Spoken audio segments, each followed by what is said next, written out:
ذی وقار صدر مجلس حاضر، سجادہ نشین آستانہ عالیہ میرا شریف اور عالی مرتبت ذی وقار علماء کرام بالخصوص حضرت شیخ الحدیث صاحب زیدہ مجدہ علمہ عملہ عملہ عمرہ و شرفہ، شرکائے مجلس، عمائدین علاقہ، علماء کرام، سامعین حاضرین، السلام علیکم ورحمۃ اللہ وبرکاتہ۔ میرے سے قبل عظیم عالم اور محقق حضرت علامہ ڈاکٹر نعیم الدین الازہری زیدہ مجدہ آپ سے مخاطب تھے، اور اس سے قبل بھی شاید خطابات ہوئے ہوں، تو میں بھی کچھ وقت کے لیے آج کی اس تقریب کے عنوان پر کچھ باتیں آپ کے سامنے رکھ کے اجازت چاہ لوں گا۔ اللہ تعالیٰ میری زبان پر کلمۃ الحق جاری فرمائے۔ سب سے پہلے تو میں آپ کے علاقہ کی مقبول ترین شخصیت جناب مولانا زبیر اسلم علم دین کی طلب میں دور دراز کا سفر کاٹ کے یہاں آئے۔ اللہ سب کی کاوشیں اور سب کی محنتیں، قربانیاں اپنی بارگاہ میں قبول فرمائے۔ اتنے عظیم علماء موجود ہیں تو میری کوئی بات نہ تو نئی بات ہوگی اور نہ ہی میں کوئی اس طرز کا خطیب ہوں کہ خطابت کا رنگ ہو، اور نہ ہی کوئی اس طرح کا محقق ہوں کہ کوئی نئی چیز آپ کے سامنے لا کے رکھ سکوں جس سے آپ پہلے آشنا نہ ہوں۔ تو بس ایک حکم کی تعمیل ہے اور چند لمحوں کے لیے میں حاضر ہوں۔ اسوہ رسول صلی اللہ علیہ وآلہ وسلم کا خوبصورت عنوان آج کے اس اجتماع کا سرنامہ ہے، اور مجھے اور آپ کو حضور علیہ السلام کی سیرت کو، حضور کے اسوہ کو سیکھنا چاہیے، عملاً اس پہ اپنی زندگی کو لے کر کے آنا چاہیے، تاکہ ہم اپنی زندگی کو خوبصورت رنگ میں اور آہنگ میں دیکھ سکیں۔ ہمارا مسئلہ یہ ہے کہ ہماری کچھ چیزیں علاقائی کلچر اور مشرقی روایات سے جڑی ہوئی ہیں، ہماری بہت ساری چیزیں غیروں کی نقالی پر مشتمل ہیں، مغرب کی نقالی ہم کرتے ہیں اور اس طرح زندگی گزارتے ہیں، اور جہاں ہمارا جی چاہتا ہے وہاں ہم سیرت اور سنت کو بھی اختیار کرتے ہیں، تو ہماری زندگی کبھی بھی چین اور قرار اور تسکین کے نور سے مالا مال نہیں ہو سکتی۔ ایک شخص چاہے وہ حکیم سے علاج کروا رہا ہو تو یکسوئی کے ساتھ اس کو اسی کی دوائی ہی کھانی چاہیے۔ وہ دوپہر کو ایک ڈاکٹر سے دوائی لیتا ہے اور شام کو حکیم صاحب کا نسخہ استعمال کرتا ہے، اور صبح کے وقت وہ ایلوپیتھک کی بجائے وہ ہومیوپیتھک ڈاکٹر کی دوائی لیتا ہے۔ تو مجھے بتاؤ کہ اس کی طبیعت میں بگاڑ پیدا ہوگا یا وہ روح بصحت ہوگا؟ کبھی بھی وہ روح بصحت نہیں ہو سکتا۔ اس کے اندر ایک عجیب قسم کی بے چینی ہی پیدا ہوگی اور صحت مزید خراب بھی ہوگی، کہ کبھی وہ کسی کو کبھی کسی کو، اور پھر جب چاہا اس نے دوائی لے لی، جب چاہا چھوڑ دی۔ اس چمن میں پیرو بلبل ہو یا تلمیذ گل، یا سراپا نالا بن جا یا نوا پیدا نہ کر۔ اگر حضور علیہ السلام کی سیرت کو ہم مکمل طور پہ اختیار کرتے ہیں تو ایک ایسا پاکیزہ ستھرا مطمئن انسان مارز وجود میں آتا ہے کہ جس کو خود بھی زندگی گزارنے کا مزہ آتا ہے، اور اس کو دیکھ کر کے لوگوں کو بھی رشک آتا ہے کہ اللہ تعالیٰ نے جس انسان کو تخلیق کیا ہے اس کی صورت ایسی ہوتی ہے، اور ہمارے آقا و مولا حضور ختم المرتبت صلی اللہ علیہ وآلہ وسلم کی مکمل سیرت ہمارے پاس موجود ہے، دستیاب ہے۔ ہم ادھر ادھر کیوں نظر اٹھا کر کے دیکھیں؟ ہمارے ہاں کوئی کمی تو ہے نہیں کہ ہم کچھ امور کے اندر تو سیرت کو رہنما بنائیں، ہادی بنا کر کے اس کے مطابق چلیں، اور کہیں ہم کہیں کہ یہاں ہم کیا کریں، یہاں ہم مجبور ہیں۔ تو میرے اور آپ کے آقا و مولا صلی اللہ علیہ وآلہ وسلم کی سیرت مکمل بھی ہے، کامل بھی ہے، اور فطرت انسانی کی مطابقت میں بھی ہے، اور ہر دور کی ضرورت کے تقاضوں کو پورا بھی کرتے ہیں۔ تو اگر ہم ان کے اسوہ نور کو اختیار کر کے اپنی زندگی کو اس پہ لے آتے ہیں تو ہماری زندگی خوبصورت زندگی ہے جو لوگوں کے سامنے آئے، اور ہم خود بھی ایک تمانیت کے نور سے مالا مال ہوں، ورنہ ساری زندگی ہم بے چین اور مضطرب ہی رہیں گے، اور پتہ نہیں ہوگا ہمیں خود ہی کہ ہم کدھر جانا چاہتے ہیں۔ ایک قدم ادھر، 10 قدم ادھر، 5 قدم پھر دوسری جانب، ساری زندگی وہیں گھومتے رہتے ہیں، اور زندگی کو مقصدیت کا نور ہی نصیب نہیں ہو پاتا۔ تو آئیے ہمیں حضور علیہ السلام کی سیرت کو عملاً سیکھنا بھی ہے، اس پر عمل پیرا بھی ہونا ہے، اور ہمارا دین ہم سے اس بات کا تقاضا بھی کرتا ہے، اور حضور علیہ السلام کی محبت جس کا ہمیں دعویٰ ہے کہ ہم حضور کے محب ہیں، حضور علیہ السلام کے ہم عاشق ہیں، تو اس عشق کا اور اس محبت کا بھی تقاضا یہی ہے۔ ہماری محبت صرف ہماری زبان کی نوک تک نہ رہے، صرف ہماری پگڑی تک ہی ہماری محبت محدود نہ ہو جائے، یا ہمارے نعروں تک ہماری محبت محدود نہ ہو جائے، ہماری محبت ہمارے رویوں میں بھی اترے، ہمارے طرز زندگی میں بھی محسوس کیا جائے کہ یہ حضور کا خادم ہے، حضور کا نوکر ہے، حضور کا غلام ہے۔ میرے استاد فرمایا کرتے تھے، یہ نہ ہو کہ لوگ تمہیں پوچھیں تم کون ہوتے ہو، اور تمہیں بتانا پڑے کہ ہم مسلمان ہوتے ہیں، یہ دیکھو مذہب کے خانے میں اسلام لکھا ہوا ہے، ہم عاشق رسول ہوتے ہیں، ہم محب رسول ہیں۔ فرمایا کرتے تھے تمہیں بتانے کی نوبت نہ آئے اور کسی کو پوچھنے کی ضرورت محسوس نہ ہو، تمہاری وضاقتہ، طرز زندگی، انداز معاشرت ایسا ہو، تم دور سے چلے آ رہے ہو، لوگ کہیں وہ دیکھو حضور کا غلام آ رہا ہے۔ اور میں کہا کرتا ہوں کہ تم دور سے پہچانے جاؤ کہ حضور کے غلام ہو، لیکن جب کسی کے نیڑے لگو تو پھر بھی پتہ چلے کہ یہ حضور کا غلام ہے۔ یہ نہیں کہ تم دور سے تو دکھائی دو کہ یہ بہت بڑا عاشق رسول ہے، یہ حضور علیہ السلام کا غلام ہے، لیکن جب کسی کے نیڑے لگو، کوئی تم سے رشتہ داری کر کے دیکھے، کوئی کاروبار کر کے دیکھے، تمہاری ہمسائیگی میں گھر خرید کے دیکھ لے، تمہیں قرض دے کے دیکھ لے، پھر وہ پریشان ہو جائے کہ یہ اوپر سے تو اچھا مسلمان لگ رہا تھا، لیکن نیڑے ہو کے دیکھا تو یہ کچھ اور نکلا، اس کے لہجے میں یوں تو برف تھی لیکن جو چھو کے دیکھا تو ہاتھ جل گئے۔ نہیں، جب کوئی تمہیں دور سے دیکھے تو اسے لگے کہ یہ حضور کا عاشق ہے، اور جب کوئی تمہارے نیڑے ہو تو وہ مصطفیٰ جان رحمت پہ درود پڑھنے لگ جائے کہ حضور علیہ السلام کے عاشق، حضور علیہ السلام کے غلام ایسے ہوا کرتے ہیں۔ ہمارے رویے بتائیں، ہمارے کردار سے خوشبو آئے، ہمارے طرز زندگی کی مہک سے لوگ مست ہو جائیں کہ واقعہ حضور کے غلام اور حضور کے عاشق ایسے ہوا کرتے ہیں۔ تو مجھے اور آپ کو عملی آقا کریم علیہ الصلاۃ والتسلیم کی غلامی کا ثبوت فراہم کرنا ہوگا۔ آقا علیہ الصلاۃ والسلام کی سیرت ہمیں سیکھنی بھی ہوگی اور اس پر عمل پیرا بھی ہونا ہوگا۔ ہمارے رویے، ہمارا طرز زندگی بتائے کہ یہ ان کا نوکر، ان کی دہلیز کا گداگر ہے۔ ہمارے بزرگ، ان کو دیکھ کر کے لوگ کلمہ پڑھ لیتے تھے۔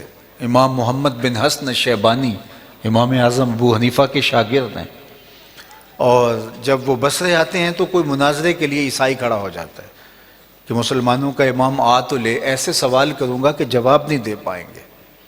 جو ہی امام محمد تشریف لائے، چمکتی ہوئی روشن پیشانی، نورانی چہرہ، اور حضور کی سنت کا عکس امام محمد علیہ رحمہ جو ہی تشریف فرما ہوئے اور وہ جو مناظرہ کرنے کے لیے کھڑا تھا اس کی نظر آپ کے چہرے پر پڑی تو اس کے لبوں پہ کلمہ جاری ہو گیا.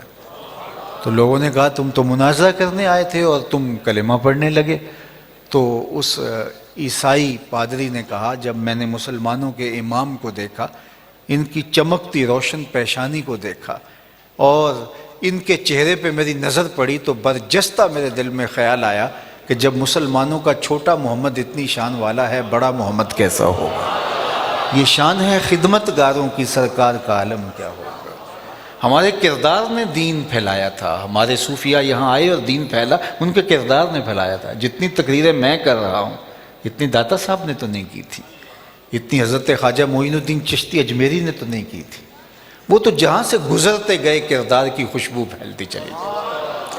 آپ سنتے نا یہاں صوفیہ آئے تھے، یہاں تاجر آئے تھے اور ان کو دیکھ کر یہاں کفر کا معاشرہ تبدیل ہو گیا.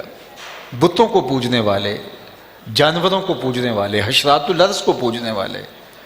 یہ مچھلیاں پکڑنے کے لیے یہ جو کانٹے کے ساتھ کیچوا لگایا جاتا تھا یہ بھی معبود تھا. اپنے ہاتھوں سے تراشے ہوئے مٹی کے مادو اور پتھر کے اصنام اور لکڑی کے وثن پوجنے والے ان لوگوں کے کردار سے بدل گئے. جو تاجر آئے تھے، جو مختلف جگہوں سے صوفی آئے تھے، علماء آئے تھے، ہمارے حکمران آئے تھے. میں ایک سوال کرتا ہوں، وہ یہ کہ وہ لوگ آئے تھے اور یہ معاشرہ بدل گیا اور ایمان کا نور پھیلنے لگا. اب ہمارے کتنے بھائی بیٹے بیرون ملک گئے ہیں، کفر کے معاشروں میں رہتے ہیں. عرب دنیا کے اور ہماری اجمی دنیا کے مسلمان ممالک کے کتنے لوگ، کتنے صوفیاء کی اولاد، کتنے پیروں کے صاحبزادے، کتنے علماء کے بیٹے اور کتنے لوگ لاکھوں کی تعداد کے اندر مختلف ممالک کے اندر ہیں. تو ان کو بھی بدل جانا چاہیے تھا. جس طرح وہ تاجر آئے تھے اور ہم بدل گئے تھے، ہمارے ابا و اجداد بدلے تھے، تو ان کو بھی بدلنا چاہیے. لیکن الٹا کیا ہے کہ ہم جب باہر جاتے ہیں تو لوگ کہتے ہیں کوئی ہمیں حل بتاؤ اس اولاد کو مسلمان کیسے رکھیں. ہمارا مسئلہ یہ ہے کہ جو گئے ہیں انہوں نے کسی کو مسلمان کیا کرنا ہے. ہمیں فکر ہوتی ہے کہ ان کو اسلام پہ قائم کیسے رکھا جائے. تو یار گوشت پوست کے بنے ہوئے وہ بھی تو انسان تھے جو تاجر یہاں آئے تھے، وہ بھی تو کمانے یہاں آئے تھے، کمائی کرنے آئے تھے. لیکن انہوں نے جو کمائی کی وہ یہ بیٹھی ہوئی ہے. انہوں نے جو کمائی کی کفر کے معاشرے کے اندر ایمان کا چراغاں کر دیا. اور ہمارے جو تبلیغ بھی کرنے گئے ہیں، ہمارے جو وہاں جو ہے وہ تجارت کرنے گئے ہیں، تو ہمارا مسئلہ یہ ہے کہ ان سے اپنی اولادیں نہیں سنبھالی جا رہی. تو یہ کتنا لمحہ فکریہ ہے. اس لیے کہ وہ پریکٹیکل مسلمان تھے، عملی طور پہ مسلمان تھے. وہ صرف زبان کی نوک سے مسلمان نہیں تھے، ان کے رویوں سے، ان کے طرز زندگی سے اسلام کا نور جھلکتا تھا. پھر وہ جدھر سے گزرتے گئے وہ خوشبو بانٹتے گئے. انہوں نے باقاعدہ کوئی مجلسیں قائم کر کے لوگوں کو متاثر نہیں کیا. انہوں نے کاروبار میں سچ بولا. تو لوگوں نے کہا کہ جس شخص نے اس کو سچ سکھایا اس کا نام پوچھنا چاہتے ہیں. انہوں نے کہا اس کا نام پوچھنا ہے تو درود پڑھو، ہم نام محمد بتاتے ہیں صلی اللہ علیہ وآلہ وسلم.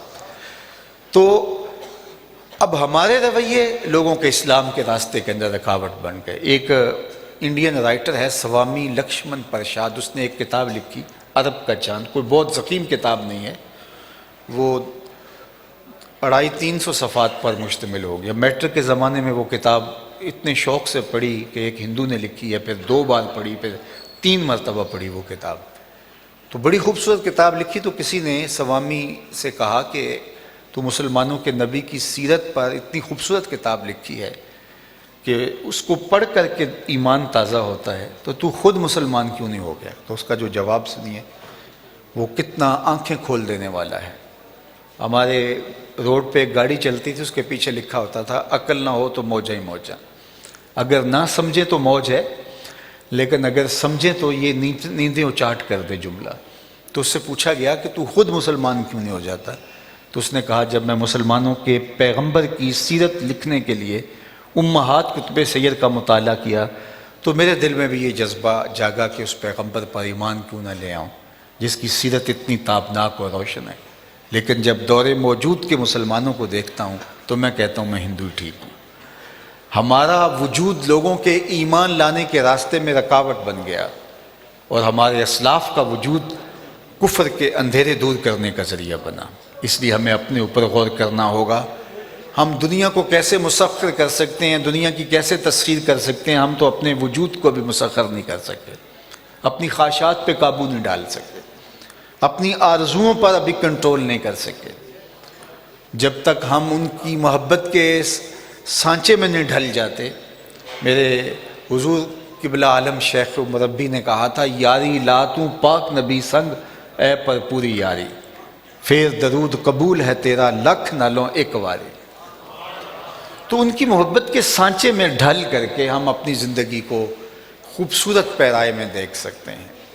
تو سیرت النبی کا عنوان ہو یا اسوہ رسول کا یا عشق رسول کا یا محبت رسول کا یا کوئی بھی عنوان ہو، تو یہ صرف معلومات میں اضافہ کرنے کے لیے نہیں ہوتا، یہ ہمارے عمل کے لیے ہوتا ہے۔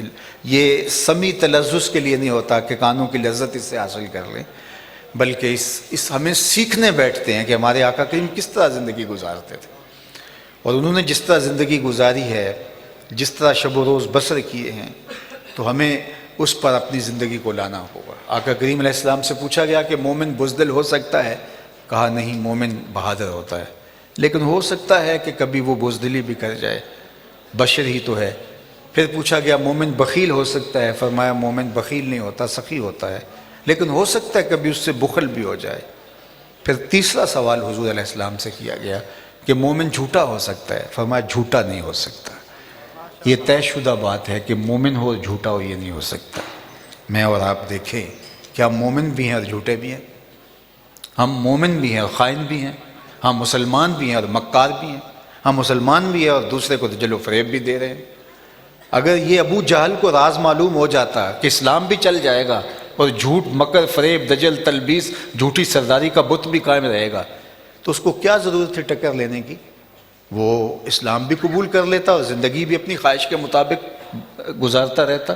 لیکن اسے پتہ تھا اسلام لانے کا مطلب یہ ہے کہ پھر ان کے طریقہ حیات کے مطابق اب زندگی کو ڈھالنا ہوگا، پھر اپنی خواہشات کو چھوڑنا پڑے گا، اپنی آرزوؤں کو، تمناؤں کو ترک کرنا پڑے گا۔ تیرے ہندیاں سندیاں محبوبہ، میں کافر ہواں جے میں ہواں۔ پھر اپنا وجود تو اس کی نفی کرنی پڑتی ہے، لیکن ہم ان پہ درود بھی پڑھ رہے ہیں، ان کا نام بھی ادب سے چوم رہے ہیں، عقیدت سے نعرے بھی لگا رہے ہیں، لیکن زندگی میں، رویوں میں، کاروبار میں، انداز معاشرت میں ہم اپنی ساری مرضی کر رہے ہیں۔ تو ایسے نہیں چلے گا، یہ ہم ان سے دھوکہ نہیں، اپنے آپ سے دھوکہ کر رہے ہیں۔ ہم اپنے آپ کو دھوکے میں مبتلا کیے ہوئے ہیں۔ ان کی زندگی، ان کی حیات طیبہ ہمارے رویوں میں اتر آئے۔ چوں بنا میں مصطفیٰ خانم درود، از خجالت آب می گردد وجود، عشق می گوید کہ محکوم خیر، سینائے تو از بتا مانند دیر، تا نداری از محمد رنگ و بو، بر زبان خود میالہ نام او۔ اقبال کہتے ہیں پھر اپنی زبان سے ان کا نام میلا نہ کر، اگر ان کے طرز زندگی کو تو اختیار کرنا نہیں جانتا ہے۔ تو سیرت کا عنوان یہی ہے کہ ہم ان کے لائے ہوئے طریق کے مطابق اپنی زندگی کو بسر کریں۔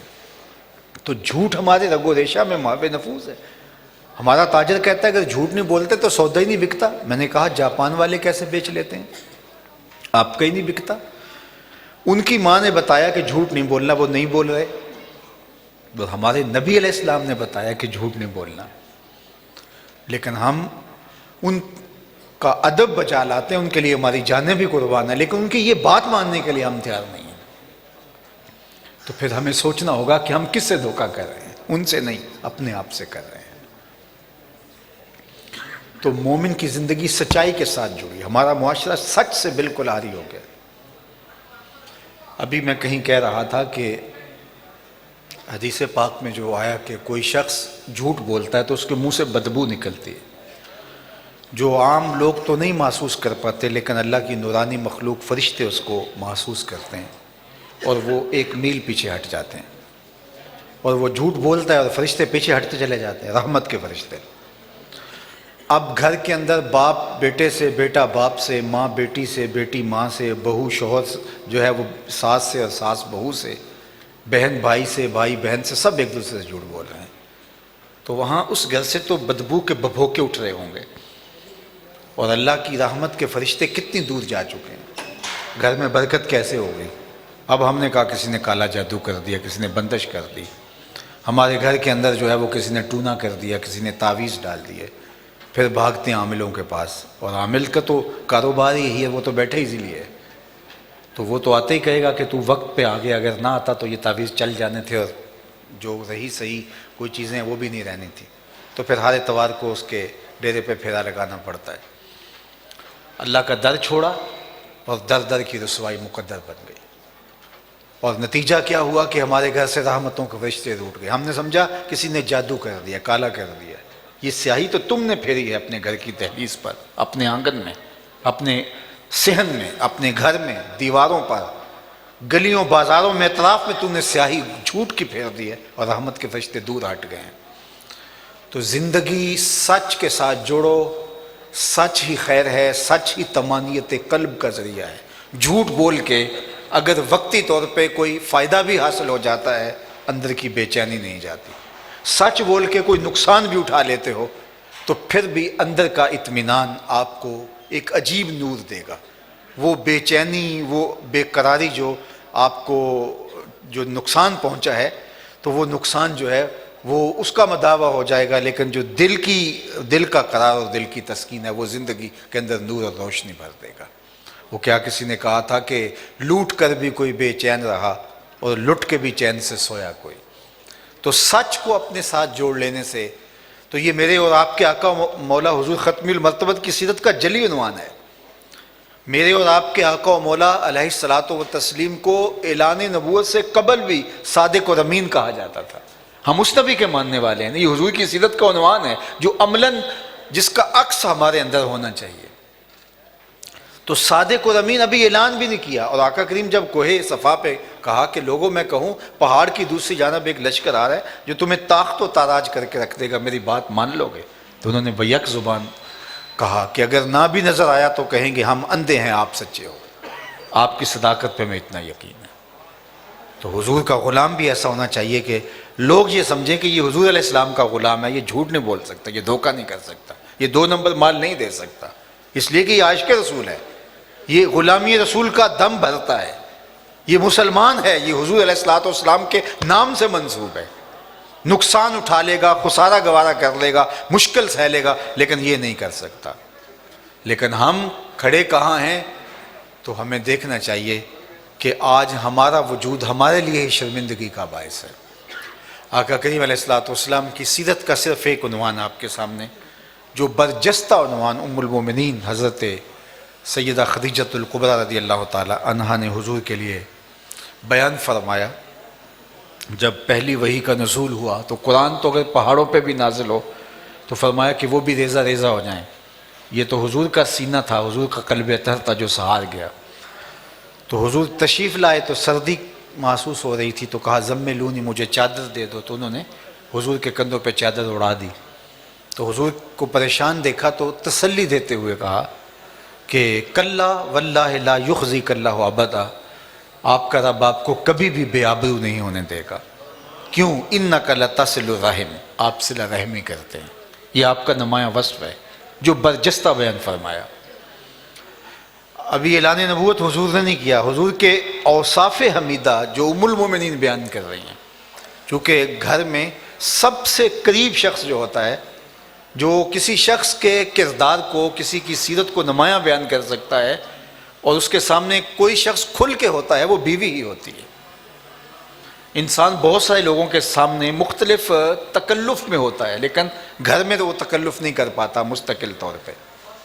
گاہک کے ساتھ ہنس ہنس کے کوئی بول رہا ہو تو اس سے یہ اندازہ لگانا مشکل ہے کہ وہ خوش اخلاق ہے، چونکہ وہ ہو سکتا ہے اس کی کاروباری مجبوری ہو۔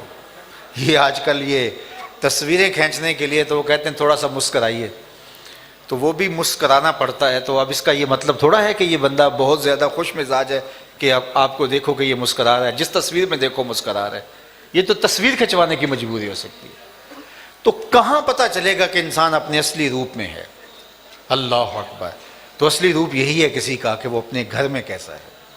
تو ام المومنین حضور کا برجستہ کردار بیان کر رہی ہیں کہ انک لتصل الرحم، آپ رشتہ داروں کے ساتھ سلوک اچھا کرتے ہیں۔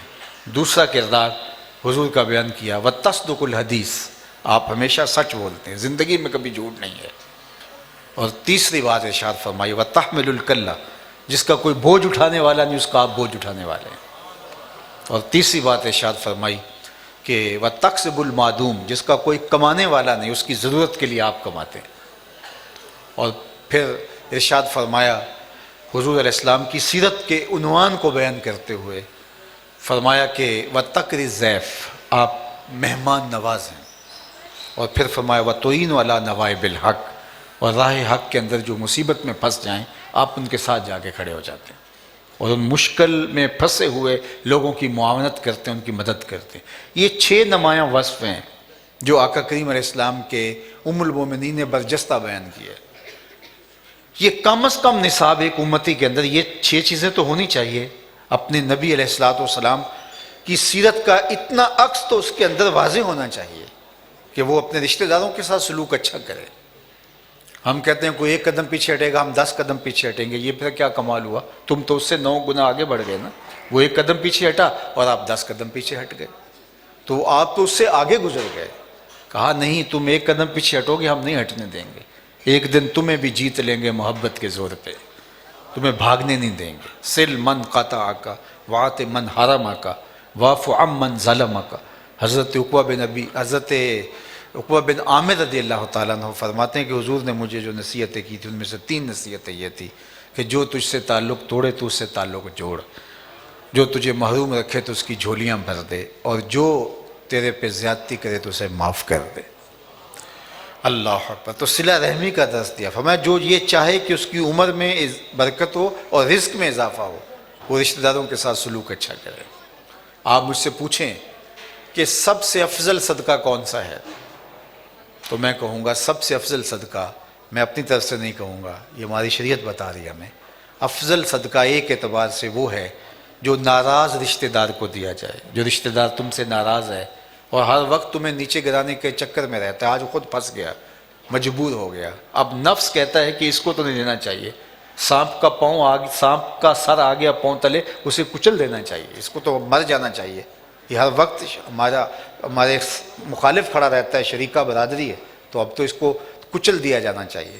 نفس اس میں شامل نہیں ہوتا، لہٰذا یہ صدقہ افضل صدقہ قرار دیا جو ناراض اور مجبور رشتہ دار کو دیا جائے۔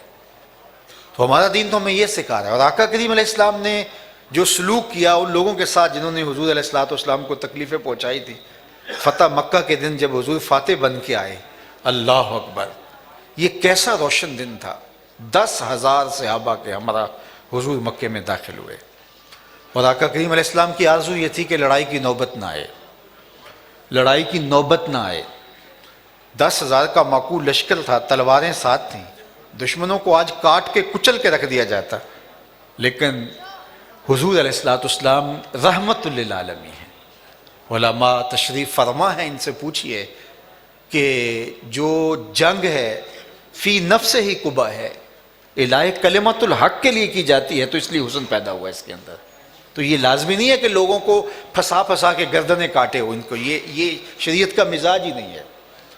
اس طرح حدود میں بھی یہ ہے، باقاعدہ ایک خاتون آ کے اقرار کرتی ہے، اس طرح ایک صحابی ہیں وہ اقرار کرتے ہیں اپنے جرم کا اور کہتے ہیں حضور مجھ سے غلطی ہو گئی ہے، تو آقا کریم علیہ السلام اس کو کہتے ہیں کہ تو جو ہے وہ کیا کہہ رہا ہے؟ صحابہ کہا کہ یہ نشے کی حالت میں تو نہیں ہے، باقاعدہ ایک صاحب منہ سونگھتے ہیں، پھر کہا کہ اس کو جنون تو نہیں ہے، پھر کہا کہ تم کیا کہہ رہے ہو؟ بار بار جب وہ اقرار کرتے ہیں تو پھر حضور نے فرمایا ٹھیک ہے ان کے اوپر حد جاری کر دو۔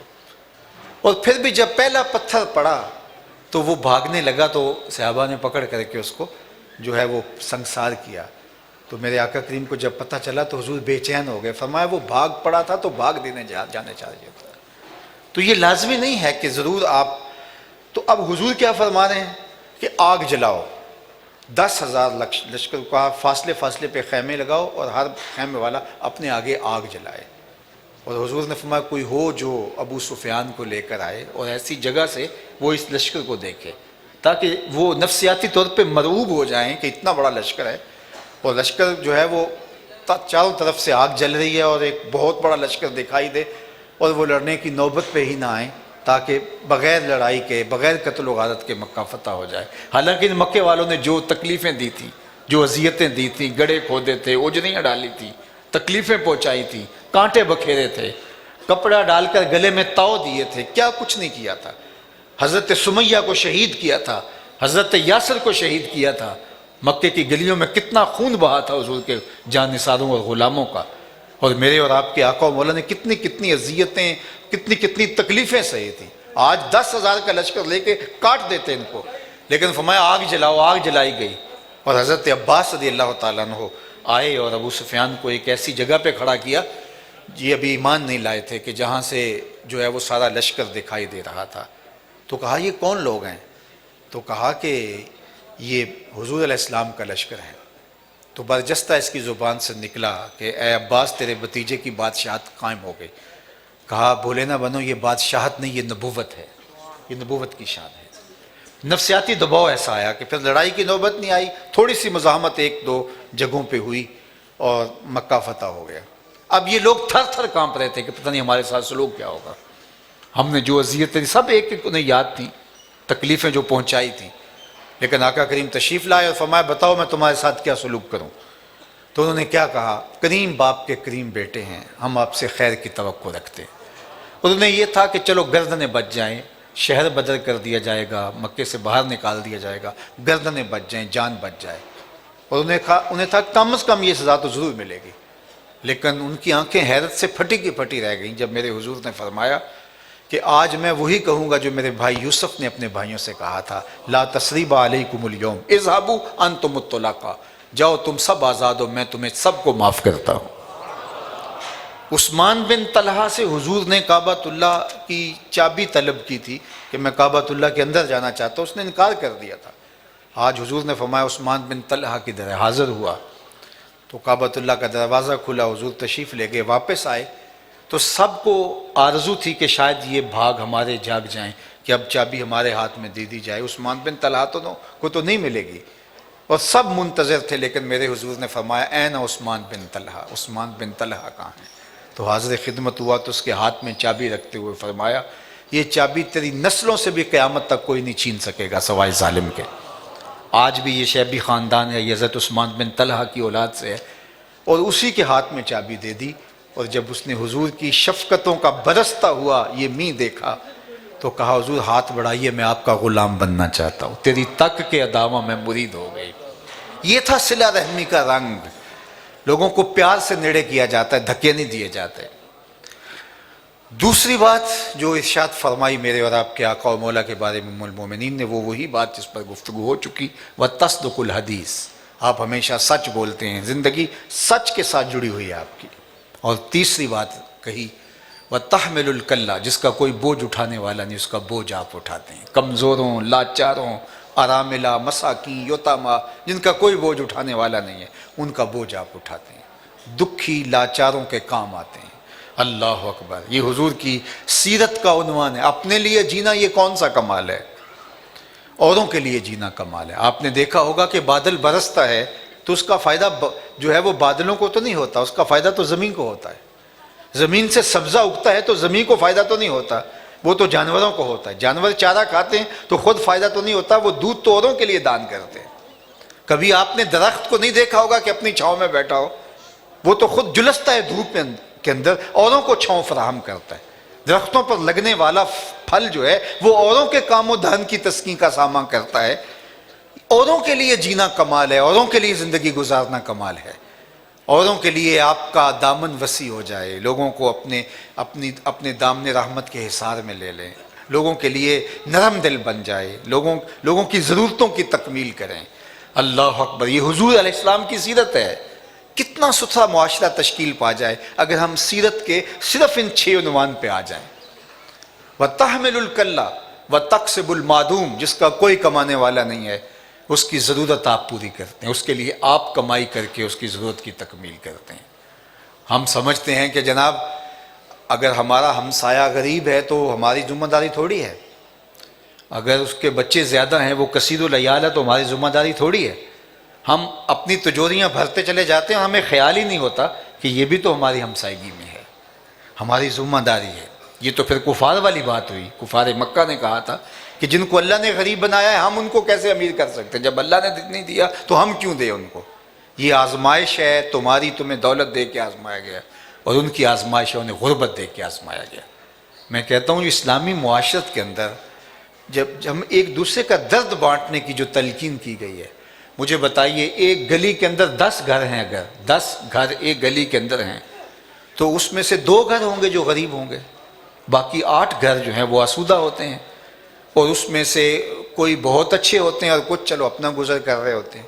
تو یہ 10 گلی کے گھر جو ہیں ان میں سے 8 افراد اگر آسودہ ہیں تو کیا وہ ان 2 گھروں کو اپنے ذمہ نہیں لے سکتے؟ صرف اپنی ہی گلی سنبھال لیں، ان کی بیٹیوں کو اپنی بیٹیاں سمجھ لیں اور ان کی شادیوں کا اہتمام کر دیں، مشکل میں ان کے کام آ جائیں، تو اللہ کتنا راضی ہوگا. لیکن ہم سمجھتے ہیں کہ ہمیں کیا لگے. نہیں، ہمارا معاشرہ یہ تو ویشیوں کا معاشرہ ہے، انسانوں کا معاشرہ تو ایسا نہیں ہوتا. تو اگر ہم صرف اپنی گلی سنبھال لیں، میں فہرست بنا لوں اپنے محلے کی، امراء کی بھی بنا لوں اور غرباء کی بھی بنا لوں، اور غریبوں کی مدد اپنے ذمے لے لوں، تو کتنا اچھا ماحول بن جائے، کوئی بھوکا نہ سوئے. ہم دین سمجھتے ہیں شاید سجدے کرنے کو، ہر سال عمرے کرنے کو. اگر ہمسایہ غریب بھوکا سو جائے 40 دن نماز قبول نہیں ہوتی. اللہ نے ان نمازیوں کی مذمت کی ہے جو نماز تو پڑھے جا رہے ہیں لیکن ہمسائے کو برتنے کی چیز بھی نہیں دیتے. یمنعون الماعون کہا گیا نا، معمولی برتنے کی جو چیزیں ہوتی ہیں وہ بھی ان کو دینے کے روادار نہیں ہوتے، لیکن ان کے سجدوں کی فہرست دیکھ لو، تہجد بھی پڑھتے ہیں. تو اللہ نے کہا کہ یہ ریاکاری کی نمازیں ہیں، ٹکرے ہیں، نمازیں نہیں ہیں. چونکہ نماز احساس پیدا کرتی ہے، نماز آپ کو جوڑتی ہے معاشرت کے ساتھ. تو اس لیے ہمیں معاشرے کے اندر حضور کی اس سیرت کے عنوان کو لے کر کے معاشرے کو دکھوں کو بانٹنا ہوگا، اور معاشرے کے اندر درد مند، مجبور، لاچار، مسکین، یتیم، ان لوگوں کا سہارا بننا ہوگا، ان کا سائباں بننا ہوگا. وَتَقْسِبُ الْمَعْدُومِ وَتَقْرِ الضَّيْفَ. اور پھر ایک وصف بیان فرمایا حضور کا کہ آپ مہمان نواز ہیں. مہمان اپنی قسمت کا کھانا آپ کے دسترخوان پہ لیتا ہے، یہ اس کی مہربانی ہے کہ وہ آیا ہے. اللہ اکبر. رحمتیں لے کے آتا ہے، برکتیں چھوڑ کے جاتا ہے. اور اگر آپ مجھے پوچھیں کہ فقر کیا ہے تو یہ میں نہیں کہہ رہا، حضرت شیخ عبد القادر الجیلانی علیہ رحمہ و رضوان فرماتے ہیں آدھا فقر بھوکوں کو کھانا کھلانا اور برہنہ بدن لوگوں کو لباس پہنانا ہے. چلے، ریاستیں، عبادتیں، دیگر سارے امور یہ ایک طرف، آدھی فقیری بھوکے لوگوں کو کھانا کھلانا ہے. اٹ کھڑکے دکڑ وجے تتا ہووے چلہ، آن فقیر کھا کھا جاون راضی ہووے بلا. فقیروں کا مزاج ہے کہ ان کا لنگر چلتا رہے، لوگ آئیں مسکین، پریشان، دکھی لوگ آئیں، ان کی ضرورتیں پوری ہوں، تو مہمان نواز ہو جائیں، لوگوں کے لیے آپ کا وجود رحمت بن جائے. اور آخری بات، وَتُعِينُ عَلَىٰ نَوَائِبِ الْحَقِّ، جو حضور کا وصف ام المومنین نے حضور کی سیرت کے عنوان سے بیان کیا، وہ یہ تھا کہ آپ لوگوں کے ساتھ کھڑے ہو جاتے ہیں جو مصیبت میں پھنس جاتے ہیں. ہم کہتے ہیں کہ ہمیں کیا لگے، ہم کسی کی آگ میں، پرائی آگ میں کیوں جلیں؟ تو پرائی آگ میں نہیں جلیں گے تو وہ پرائی آگ آپ کے گھر کو بھی جلس کے رکھ دے گی، آپ کے گھر کو بھی جلا دے گی. اس نے معاشرے کو توڑ کے رکھ دیا کہ ہمیں کیا لگے. یہ ہمارے ہاں کہا جاتا ہے اپنے گھر میں کوئی چھاچ بجائے یا چھلنی بجائے ہمیں کیا لگے، جو مرضی کرتا پھر. کیا مطلب اس کا؟ اس نے معاشرے کو کھلی چھٹی دے دی ہے برائی کی بھی. میرے حضور علیہ الصلوۃ والسلام نے اس کی نفی ایک تمثیل کے ساتھ کی ہے کہ لوگ کشتی پہ بیٹھے سفر کرنے کے لیے اپنی اپنی جگہ طے کر لی، اور ایک آدمی اپنے ہی حصے کی جگہ پر سراغ کرنے لگا کشتی میں، اور اگر لوگ اس کا ہاتھ نہیں پکڑتے اور کہتے ہیں ہمیں کیا لگے، اپنے حصے کی جگہ پہ کر رہے، اور اس کا ہاتھ پکڑتے نہیں، تو تھوڑی دیر کے بعد پانی آئے گا، وہ بھی ڈوبے گا اور باقی لوگ بھی ڈوبیں گے. اور اگر اس کا ہاتھ پکڑ لیتے ہیں تو وہ بھی بچ جائے گا، یہ بھی بچ جائیں گے. معاشرہ جب خراب ہونے لگتا ہے تو معاشرے کے جو ذمہ دار لوگ ہوتے ہیں، جنہوں نے ذمہ داری لینی ہوتی ہے، وہ کہتے ہیں ہمیں کیا لگے. تو جب وہ یہ کہیں گے ہمیں کیا لگے تو پھر معاشرہ خراب ہو جاتا ہے. پہلے بوڑھا بھی ٹوکتا تھا، استاد بھی منع کرتا تھا، خاندان کے بزرگ بھی منع کرتے تھے. آج کہا جاتا جی کہنے کا دور نہیں رہا. کسی حد تک یہ بات درست بھی ہے، کہنے کا دور اس لیے نہیں رہا کہ ہم نے کہنا چھوڑ دیا، تو کہنے کا دور بھی ختم ہو گیا. تو اس لیے معاشرہ بے ہنگم اور بے لگام ہو گیا. تو ایک تو معاشرے کی مدد کریں، نیکی کے کاموں کو فروغ دیں اور بدی کی حوصلہ شکنی کریں۔ ہم ہر روز اپنے رب سے عہد کرتے ہیں نا، وَنَقْلَوْ وَنَتْرُكُ مَنْ يَفْجُرُكَ، یہ روزانہ عہد ہوتا ہے نا۔ اللہ جو فاجر ہوگا، تیرے حکموں کو توڑنے والا ہوگا، ہمارا اس سے کوئی تعلق نہیں ہوگا۔ وَنَقْلَوْ وَنَتْرُكُ مَنْ يَفْجُرُكَ، کوئی بھی ہو، یہ ہمارا عہد ہے روز، لیکن روز عہد کر کے توڑتے ہیں، پھر کہتے ہیں ہمیں کیا لگے۔ تو ہمیں لوگوں کو دین کی طرف لانا پڑے گا، لوگوں کو اخلاقیات سکھانے پڑیں گے، اور دوسرا کوئی مشکل میں پھنس گیا ہے اور وہ حق پر ہے تو اس کا ساتھ نبھانا پڑے گا۔ جب لوگ اس کا ساتھ دیں گے تو برائی کی حوصلہ شکنی ہوگی اور نیکی کی حوصلہ افزائی ہوگی، تو ایک صالح پاکیزہ معاشرہ تشکیل پائے گا۔ تو یہ 6 چیزیں ہیں جو حضور علیہ السلام کے نمایاں وصف ام المومنین نے بیان کیے۔ میں چاہوں گا کہ اس مجلس کے اندر ہم یہ عزم کر کے دل سے اٹھیں، میں ہاتھ آپ سے کھڑے نہیں کروا رہا، لیکن میں اور آپ اپنے دل میں عزم کر کے اٹھیں کہ ہماری زندگی گزرے گی تو ہم یہاں سے آغاز لیتے ہیں کہ یہ 6 وصف تو ہمارے اندر ہونے چاہیے، چونکہ یہ ہمارے نبی علیہ السلام کے نمایاں سیرت کے وصف ہیں، نمایاں جلی عنوان ہے حضور کے سیرت کے۔ سب سے پہلا، اِنَّكَ لَتَصِلُ الرَّحِمَ، آپ صلہ رحمی کرتے ہیں، رشتہ داروں کے ساتھ سلوک اچھا کرتے ہیں، ان کا رویہ کچھ بھی ہو آپ کا سلوک اچھا ہونا چاہیے۔ دوسرا، وَتَصْدُقُ الْحَدِيث، آپ سچ بولتے ہیں، ہماری زبان جھوٹ سے آشنا ہی نہیں ہونی چاہیے، چاہے کاروبار میں نقصان ہو یا کچھ بھی ہو، ہماری زبان ہمیشہ سچ بولے، اس لیے کہ ہمارے نبی سچے تھے اور سچائی کے پیغمبر تھے، اور ہمیں ہمارے نبی کی اتباع کرنی اور سیرت پہ عمل پیرا ہونا ہے، ہماری زبان جھوٹ سے آشنا ہی نہ ہو، سچ کی خوگر ہو۔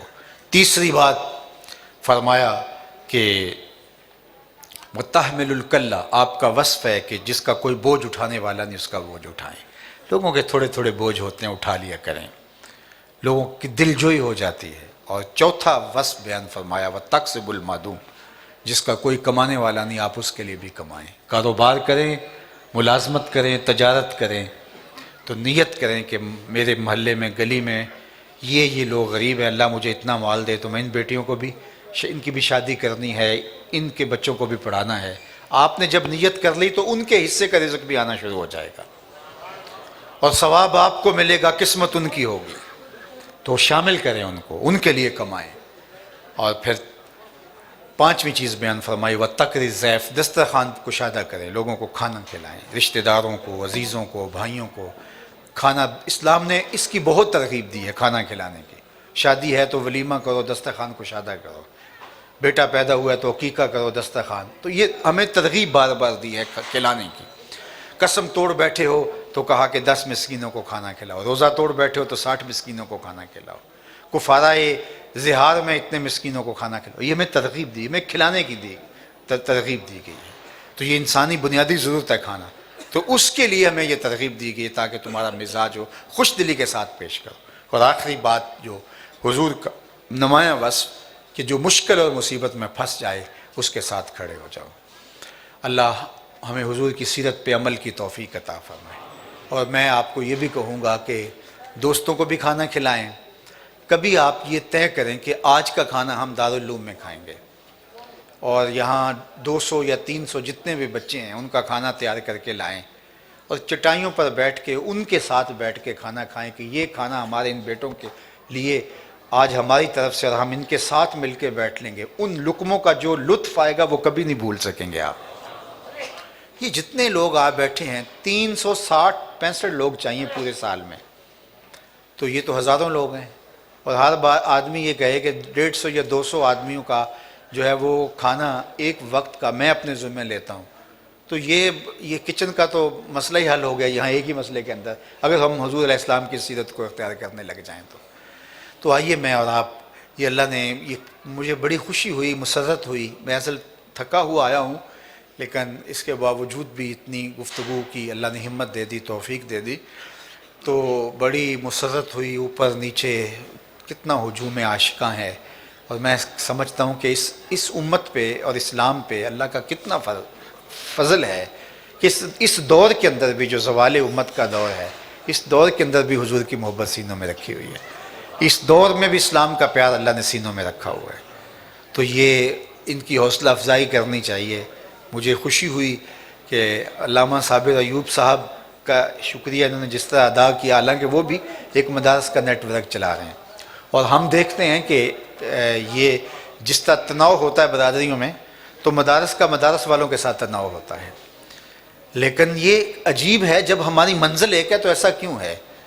تو ان کے بارے میں یہ جذبہ اور ان کے جذبات، ان کے بارے میں آج سے 10 سال 8 سال پہلے بھی یہاں آیا تھا، اور یہ آج بھی علامہ زبیر صاحب کا بھی اصرار تھا، تو کتنے زور سے مجھے علامہ صاحب صابر ایوب صاحب نے کہا کہ آپ نے آنا ہے، تو ان دنوں کے اندر نکلنا مشکل تھا، لیکن پھر بھی میں آ گیا۔ حالانکہ ہوتا یہ ہے کہ ایک جامعہ کا جو محتمم ہوتا ہے اس کی آرزو ہوتی ہے کہ فلاں صاحب میرے پاس آئیں اور یہ کسی اور کے پاس نہ جائیں، تو یہ میں کہتا ہوں آپ کے علاقے میں کتنا اللہ نے پیار رکھا ہوا ہے، اس پیار کو مزید فروغ دیں اور اس کو اور بڑھائیں زیادہ، اور جو ہے وہ ایک اس ماحول کو، یہ اگر ماحول اس طرح قائم رہا تو انشاءاللہ یہاں قرآن کا نور، حدیث رسول کا نور پھیلے گا، تو اطراف کے اندر نور ہی نور نظر آئے گا آپ کو انشاءاللہ۔ تو میں آپ کے لیے دعا گو بھی ہوں، علامہ زبیر اسلم صاحب کے لیے اور ان کی پوری ٹیم کے لیے، اللہ ان کو جزائے خیر عطا فرمائے اور ان کو برکتوں سے مالا مال فرمائے۔ ان کے ساتھ جو جڑے ہوئے لوگ ہیں، ظاہر ہے کچھ چہرے سامنے ہوتے ہیں، کچھ چہرے سامنے نہیں ہوتے ہیں، لیکن جو ہے وہ کاموں کے اندر ان کا کردار بھی اسی طرح ہوتا ہے، تو ان سے تو ہماری شناسائی ہے، لیکن ان کے ساتھ جو ٹیم ہے، اللہ تعالیٰ ان کو اتنا عطا کرے کہ کوئی دنیا میں کمی نہ چھوڑے اور آخرت میں بھی کوئی کمی نہ چھوڑے، اور اللہ اسی طرح ان کو مل جل کے اس کام کو آگے بڑھانے کی توفیق عطا فرمائے۔ اور اس جو نئے درس گاہ کا آغاز علامہ میروی صاحب زیدہ مجدہ کے ہاتھوں سے رکھوایا گیا ہے، اللہ تعالیٰ اس کو بھی فروغ عطا فرمائے، اور بہت جلد بناتے اسلام کے لیے یہ درس گاہ بھی اس ماحول میں چمکتی ہوئی دکھائی دے۔ میں سوچتا ہوں کبھی کہ جس طرح ہم یہاں زمین پہ کھڑے ہو کے دیکھتے ہیں تو آسمان پہ جگہ جگہ ستارے ہمیں نظر آتے ہیں ٹمٹماتے ہوئے، تو کہتے ہیں جو سائنسدان کہتے ہیں، وہ کہتے ہیں یہ چھوٹے چھوٹے دکھائی دیتے ہیں، لیکن یہ ہیں یہ بہت بہت بڑے، چونکہ فاصلہ اتنا ہے تو چھوٹے چھوٹے ٹمٹماتے ہوئے چراغ نظر آ رہے ہیں۔ تو یہاں کھڑے ہو کے اوپر سے ستارے دیکھتے ہیں، تو اوپر والے فرشتے جب نیچے دیکھتے ہوں گے تو یہ مسجدیں، یہ درس گاہیں ان کو چمکتی ہوئی دکھائی دیتی ہوں گی، اور یوں زمین جگمگ جگمگ کرتی ان کو دکھائی دیتی ہوں گی، اور انہیں پھر جبریل جا کے بتاتے ہوں گے کہ میں نے دیکھا ہے وہاں بڑے بڑے دارالعلوم بھی ہیں اور مسجدیں بھی ہیں، تو آسمان والے زمین کو حیرت سے چمکتا ہوا دیکھتے ہوں گے، ہم آسمان کو چمکتا ہوا دیکھتے ہیں۔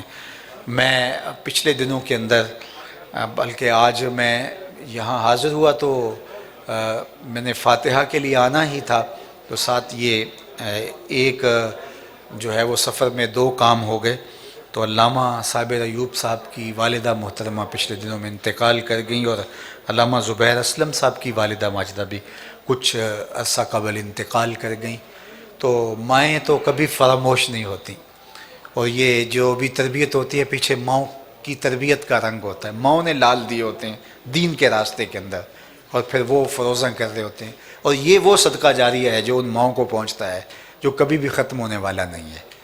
تو اللہ تعالیٰ ہمارے ان دونوں دوستوں کی ماؤں کو غفران و رحمت کے پردوں میں ڈھانپے، اور ان کو حشر کے دن اور جنت میں سیدہ زہرا سلام اللہ علیہا کی کنیزہ میں شامل فرمائے، اور اللہ تعالیٰ ان کے صغائر کبائر معاف فرمائے، اور ان کی اولاد جو صالح اعمال اور یہ درسگاہیں قائم کیے بیٹھی ہیں، اس کا اجر اللہ تعالیٰ ان کو اخروی اور برزخی زندگی میں نصیب فرمائے۔ کار ما آخر شدو آخر زما کار نشد، مشت خاک ما غبار کوچائے یار نشد، و آخر دعوانا ان الحمدللہ رب العالمین۔ الحمدللہ رب العالمین والصلاة والسلام علی اشرف الانبیاء والمرسلین۔ اللہ اٹھے ہوئے ہاتھ کبھی بھی خالی نہ موڑے جائیں، پھیلی ہوئی جھولیاں رحمتوں سے بھر دی جائیں، بخت کی بہاریں نصیب ہوں، مقدر کی خزائیں رخصت فرما دی جائیں۔ علامہ اسلم زبیر صاحب، ان کے جملہ رفقائے کار، اس ادارے کے معاونین، متعلقین، معلمین، معلمات، متعلمین و متعلمات، بچے، ہمسائیگی میں بسنے والے، اللہ سب کو جزائے خیر عطا کر۔ جس نے اس درس گاہ کی تعمیر میں ایک اینٹ بھی پیش کی، اللہ اسے بھی جزا دے، بلکہ جس نے سڑک سے گزرتے ہوئے اس درس گاہ کو محبت کی نظر سے دیکھ بھی لیا ہے، اللہ اس کو بھی جزا عطا کر دے۔ یہاں جو تعلیم و تعلم کے سلسلے کو آگے بڑھا رہے ہیں، علامہ صاحب کے رفقائے کار اور یہاں جو دیگر خدمات سر انجام انتظامی امور میں دے رہی ہے، لنگر پکا رہے ہیں، جھاڑو بھی دیتے ہیں، اللہ سب کو جزا عطا کر دے۔ جتنے علماء تشریف فرما ہے اللہ سب کی زندگیوں میں برکت عطا فرما، جہاں جہاں جو بھی دین کے کام کر رہے ہیں اللہ ان کاموں میں انہیں برکتیں عطا فرما۔ اللہ جتنے لوگ تشریف لائے ہیں واپس گھروں میں پہنچنے سے پہلے اس نورانی اجتماع کی برکتیں سب کے گھروں تک پہنچا دے۔ اللہ سب کے گھروں میں رحمتوں کا نزول فرما، میرے وطن کی خیر فرمانا، میرے ملک کو معاشی استحکام نصیب فرمانا، سیاسی استحکام نصیب فرمانا، میرے ملک کو معاشرتی حسن عطا کر دینا، میرے ملک کو سال نور اور اجالے عطا کر دینا، ہر خیر ہر برکت اس وطن کا مقسوم کر دینا، جغرافیائی اور نظریاتی سرحدات کی حفاظت فرمانا۔ اللہ اس ملک کو حقیقی قیادت نصیب فرمانا، نظام مصطفیٰ کا سویرا طلوع کر دینا۔ وصلی اللہ تعالی علی النبی الامین وآلہ وصحبہ۔